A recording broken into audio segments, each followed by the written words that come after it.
Mesdames, Messieurs, bonjour ou bonsoir, si vous venez d'un autre fuseau horaire. La chose la plus importante que nous avons à comprendre lorsque nous écrivons un smart contract sous Bluetooth, c'est le counting model qu'utilise Cardano, qui est appelé le EUTXO. L'informaticien n'a de cesse de gravir la montagne du savoir afin de maîtriser de nouvelles technologies, et comme Sisyphe, il est entraîné dans une quête sans fin où, arrivé au sommet, il doit repartir de zéro. Dans son ascension, il peut recevoir une main tendue provenant de quelqu'un qui, comme lui, suit la même voie. Nous sommes tous les élèves d'un autre, et aujourd'hui, vous êtes l'un des miens.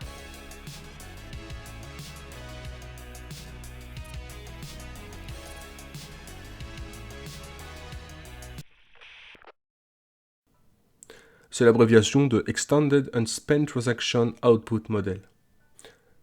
Les UTXO, sans extension, ont été introduits par Bitcoin. Mais il existe d'autres modèles, bien sûr. Ethereum utilise un account-based model. C'est ce qu'on utilise par exemple chez les banques standards.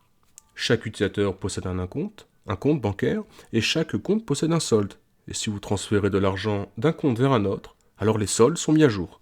Mais ce n'est pas comme cela que fonctionne le modèle UTXO.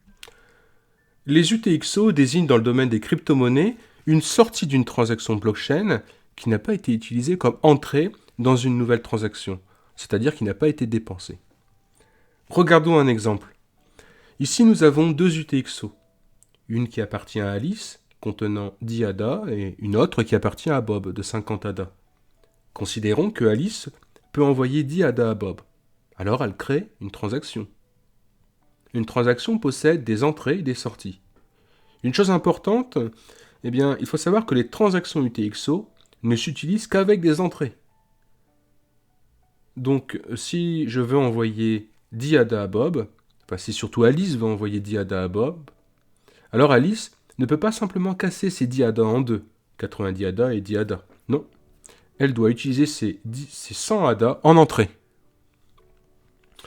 En utilisant le UTXO de 100 ADA en entrée dans une transaction, alors Alice dépense cet UTXO qui n'est plus non dépensé, comme l'indique le terme UTXO, mais devient dépensé.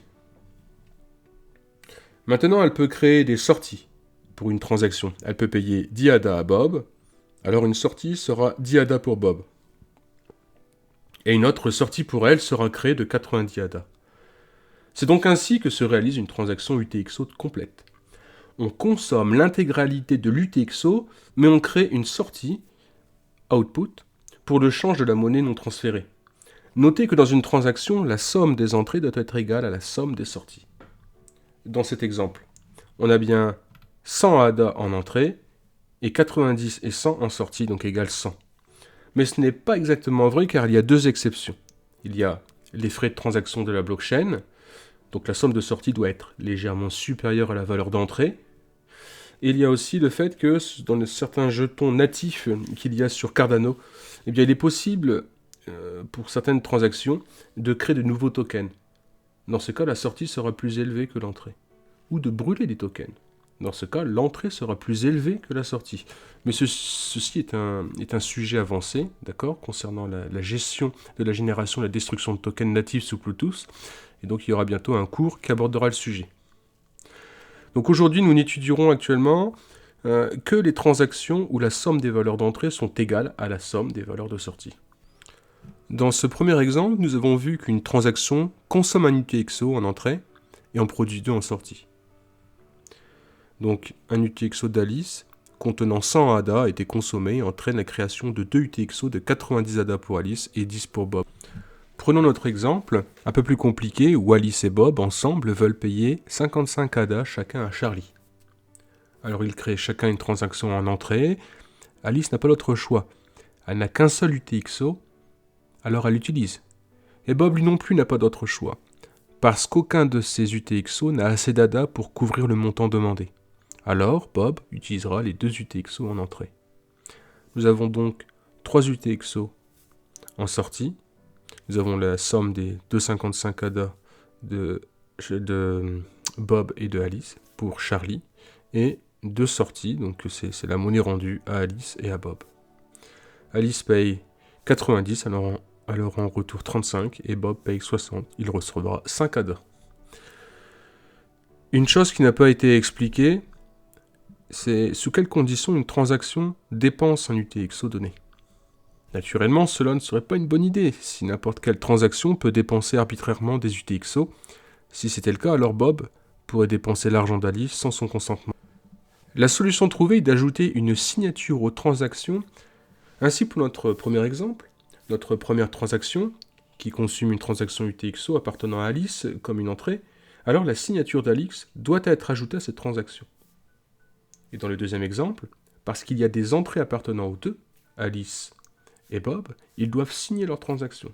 C'est une information que l'on ne doit pas perdre en cours de route. Il faut utiliser alors, par exemple, le Cardano CLI pour des transactions complexes comme celle-ci.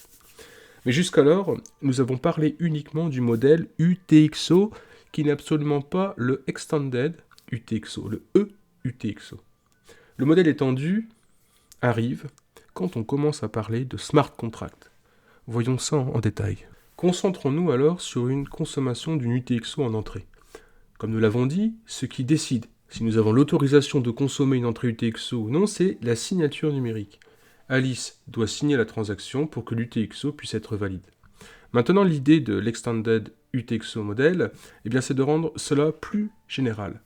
Au lieu d'avoir seulement une seule condition, à savoir la signature appropriée et la clé publique, nous remplaçons cela par une logique arbitraire, et c'est là où Bluetooth intervient.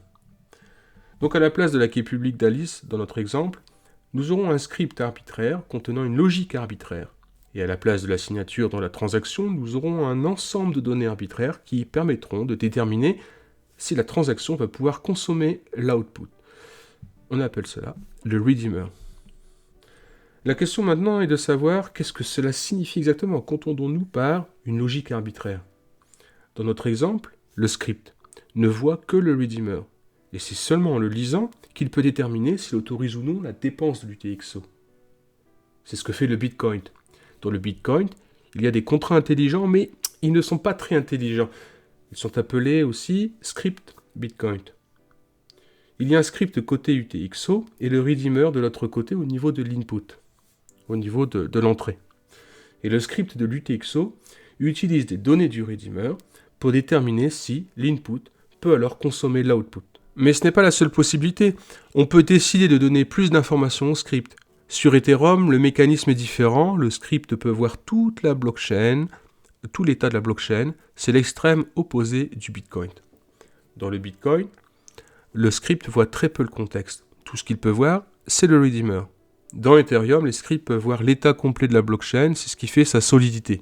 Cela permet aux scripts d'Ethereum d'être beaucoup plus puissants, ils peuvent faire quasiment tout. Mais cela pose des problèmes, car les scripts sont si puissants qu'il est également très difficile de prédire ce qu'un script donné fera, et cela ouvre la porte à toutes sortes de problèmes de sécurité et de danger, car c'est très difficile de prévoir pour les développeurs d'un smart contract Ethereum ce qui peut éventuellement arriver, car il y a tellement de possibilités. Donc ce que fait Cardano est quelque chose entre les deux. Il n'offre pas une vie aussi restreinte que le Bitcoin, mais pas non plus une vie aussi globale que l'Ethereum. Le script ne peut pas voir l'état de la blockchain mondiale, mais il peut voir l'intégralité de la transaction en cours de validité. Il ne voit pas seulement le redeemer de l'input, mais aussi les autres, l'input de la transaction, et aussi tous les outputs de la transaction et la transaction elle-même. Le script Bluetooth peut utiliser cette information pour décider s'il est OK pour consommer cet output. Dans cet exemple, il n'y a qu'une seule input. Mais si cette transaction en possédait plusieurs, alors le script serait capable de toutes les voir. Il y a un dernier ingrédient dont les scripts Bluetooth ont besoin pour être aussi puissants que les scripts Ethereum, c'est de dénommer datum, qui sont des morceaux de données qui peuvent être associés avec un UTXO en plus de sa valeur. Donc dans cet exemple, en plus de la valeur de 100 ADA attachée à l'UTXO, il peut y avoir des données arbitraires que nous appelons le datum. Et avec cela, nous pouvons réellement prouver mathématiquement que Bluetooth est au moins aussi puissant qu'Ethereum. Tout ce que l'on peut exprimer dans Ethereum, nous pouvons l'exprimer dans cette Extended UTXO utilisée par Cardano. Mais en plus, il propose de nombreux avantages par rapport à Ethereum. Par exemple, dans Bluetooth, il est possible de vérifier si une transaction sera validée par votre portefeuille avant de l'envoyer dans la blockchain. Quelque chose peut mal tourner. Par exemple, une transaction peut consommer une output. Puis, quand elle arrive dans la blockchain, quelqu'un d'autre a déjà consommé cette sortie. Une autre transaction a déjà consommé la sortie, on ne peut pas empêcher cela. Mais dans notre cas, cette transaction échouera tout simplement sans que l'on ait à payer des frais.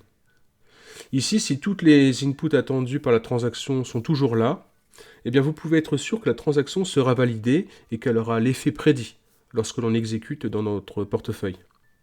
Et ce n'est pas le cas dans Ethereum. Dans Ethereum, durant le temps d'une construction d'une transaction et son intégration dans la blockchain, beaucoup de choses peuvent se produire simultanément et c'est imprévisible. Et cela peut avoir des effets imprévisibles aussi sur ce qui se passera lorsque le script s'exécutera finalement. Ce qui signifie que dans Ethereum, eh bien, c'est toujours possible que l'on ait à payer des frais pour une transaction bien qu'elle ait échoué avec une erreur. Cela ne se produit absolument pas sur Cardano. En plus de cela, il est également plus facile d'analyser un script Bluetooth et de vérifier ou même prouver qu'il est sécurisé parce que vous n'avez pas à considérer tout l'état de la blockchain et qui est inconnaissable. Vous pouvez alors vous concentrer sur le contexte, comme simplement la transaction de dépense. Vous avez une portée beaucoup plus limitée et cela permet de comprendre beaucoup plus facilement ce qu'un script fait réellement, ce qui peut arriver éventuellement ou ce qui pourrait mal tourner. C'est donc le UTXO que Plutus utilise. Dans l'UTXO ou UTXO, nous remplaçons donc les adresses de clés publiques du modèle UTXO par des scripts Bluetooth. Et au lieu de légitimer la consommation de nouveaux UTXO par des signatures numériques, comme dans le modèle simple, c'est le redeemer qui est utilisé du côté de l'input. Et nous ajoutons également des données personnalisées arbitraires du côté de l'output. Une chose que je n'ai pas encore mentionnée, c'est qui est responsable de fournir le datum, le redeemer et le validateur. C'est ce script qui valide si une transaction peut consommer ou non un input. Eh bien, dans Bluetooth, la règle est que c'est la transaction qui veut dépenser qui doit le faire. Donc si j'ai un output qui est associé à une adresse de script, alors la transaction doit inclure l'adresse du script et le hash du datum qui appartient à cet output. Donc, si une transaction veut consommer un tel script d'output, alors cette transaction de dépense doit inclure le datum et le redeemer et le script. Ce qui signifie que pour dépenser une input, il faut connaître le datum, car seulement le hash est accessible publiquement dans la blockchain. Ce qui est parfois un problème, et c'est là qu'intervient la possibilité optionnelle de l'inclure dans la transaction. Sinon, seules les personnes connaissant les données par d'autres moyens, sans regarder la blockchain, ne pourraient jamais dépenser un output. Voici donc comment fonctionne le modèle étendu EUTXO. Alors, cela n'est pas propre à Bluetooth. Dans ce modèle, eh bien, d'autres langages peuvent intervenir.